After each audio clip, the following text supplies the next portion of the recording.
Hello, I'm Danny Greaves, and in this video, I'm going to conclusively show you why talking therapy will never be the answer to overcoming trauma, and how, if you've been through talking therapy before and you're still stuck, or you're struggling and maybe beating yourself up about that, I'll explain to you why it is not your fault and how it's actually the process of talking therapy that's letting you down. To really unpack this, we need to look at it in two different layers. The first of which is, how does the mind work? And to answer this, we're going to take you right back to when you were little. When you were little, you would make judgments about what you perceived to be missing or what you perceive you lacked. This is often based on comparisons with those around you, but you would make a judgment about what you perceived was missing for you.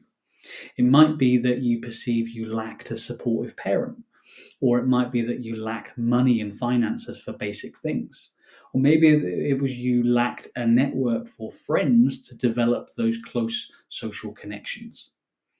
Now, whatever you judge to be missing generates your voids, and your voids can be described as the pains or the gaps that prevent you from feeling happy. Now, for every void that you have, that generates your values. And your values are what is most meaningful to you, what is most important to you, what is highest on your list of priorities, what you need to feel fulfilled. And so the negative judgments about what you perceive to be missing creates your voids. Your voids shape your fulfillment needs and your values, which allows you to feel the sense of well-being and happiness.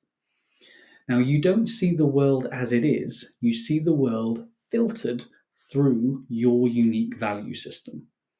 And for anything that is high on your values, you'll have an attention, an intention, and a retention surplus, which means you'll be able to pay more attention to something that you value, you'll be able to think about something you value more, and you'll be able to remember more about what you value most. For anything that is low on your values, you'll have an attention, intention, and retention deficit. So you'll struggle to pay attention to what you don't value. You'll struggle to think about what you don't value. And you'll struggle to remember what it is that's not important to you. So we've got this landscape that shapes our experience of the world. So that's our layer one. And layer two is what happens when you experience a challenging event. So you have a challenging event and you judge that to be negative. Anytime you create a negative judgment, you create a negative emotional charge. For every negative emotional charge that you generate, you create an emotional memory image. This is a mental representation of where you were, what you did, who was there, what it sounded like, and what it felt like. And the intensity of the emotional charge is related to the intensity of the emotional memory image. The greater the emotion, the more impactful the emotional memory image. Now, what's interesting about these emotional memory images is that your nervous system learns the response through one trial learning. In other words, your mind learns that that stimulus, being criticized by mum, creates the nervous system response of stress, anxiety, and panic. And that stimulus and response, that association, is learned by the nervous system. Now, emotional memory images are stored subconsciously, almost on like a danger list. And through the process of neuroception, your brain is continually scanning your environment for anything that could be similar to or symbolic of that original negative event. So when you do encounter something that's similar to, so maybe your boss criticizes you, when your mind makes the link between stimuli, criticism, it triggers the same response as what happened when your mum criticized you when you were little. So this learned response continues to get triggered and triggered and triggered and triggered over years and possibly even decades. But there's more. So anytime you create a negative emotional charge, the higher the emotional charge, the more brain noise that it creates, so it detracts you from clear thinking. But whenever you create a negative charge, you simultaneously create a fantasy of how you wish it would have been. So let's say our negative event is being criticized by mum. You create a fantasy version of your head of being praised by mum. So now we've got this fantasy nightmare dynamic, which then gets projected forwards in time. So you have a craving or a seeking for praise, whether it's healthy for you or not, and you have a fear or a phobia of criticism, which prevents you from doing your best work, putting yourself out there, taking risks, and going on to really achieve your dreams. Because all of this is stored subconsciously, all you experience is the feelings that they generate. Now we're going to look at the conscious mind. So the research shows that there are approximately 200 cognitive biases. Now these are systematic errors and flaws in your thinking, ranging from the confirmation bias, when you only look for evidence for that you already believe, or the self justification bias, where you make distortions in your memory and recall, which help you to soothe your ego and protect you from feeling bad.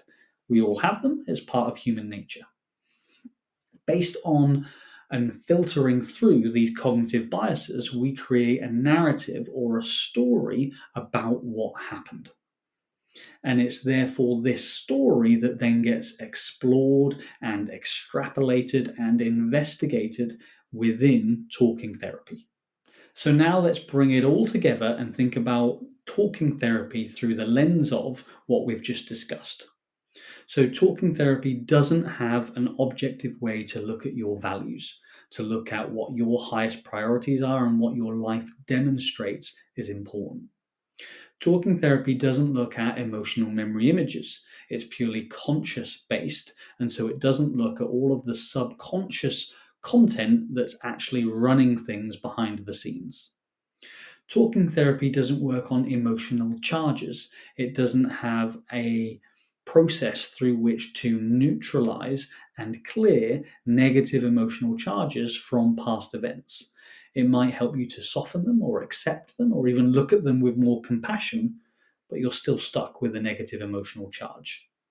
It doesn't look at simultaneous contrast, so it doesn't look at the fantasy version you created in your head and helping you to disrupt that so you can actually take the learning and the benefits from what happened. And while that fantasy dynamic is still there, you'll continue to compare what happened to your fantasy, which means you'll continue to lose and come out on the worst case scenario. Talking therapy also doesn't look at the learned response in the nervous system, so it doesn't have a way to disconnect the stimuli from the stress response in the body. And when that is still active, it means you'll continue to be triggered time and time again moving forwards. We can see that talking therapy, despite the assistance and helping coping that it does give, with so many of these flaws, with so many of these pieces missing, it's no wonder that so many people struggle to overcome trauma because there's just so many gaps in the process. What can we do about it?